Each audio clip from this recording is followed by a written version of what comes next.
Tourist bookings remain up in Kenya during the August 8 polls, which were fairly peaceful, the country's tourism federation says. Tourists to Kenya shrug off fears of potential violence during elections visiting the East African country.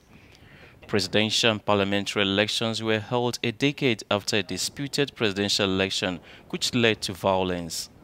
Chairman of the Tourist Federation says there is nothing negative that could force anybody to reconsider their visit to Kenya. The peak period, which happened to coincide with the elections, the peak period for the migration in the Mara and also the safari circuit, that happened in July and the entire August.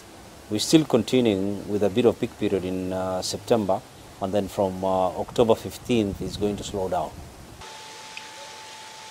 Tourism, which is a top hard currency earner for the East African nation, had an improvement in arrivals and revenue last year, but the performance was still way below 2011 when visitors jumped to a record high, a year considered as a benchmark. British tourist Alan Patenda and his wife June, who visited the country 41 times, said they felt safe while on holiday. There always will be violence. I mean, we have violence in England on political matters, but it's always a certain section who will cause trouble at any time, whether it's politics or something else. No, I have no worries at all.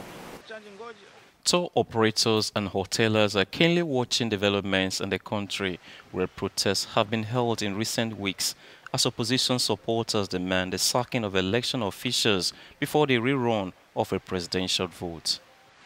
The East African nation boasts palm fringed benches and safari trails that attract over 1 million visitors every year.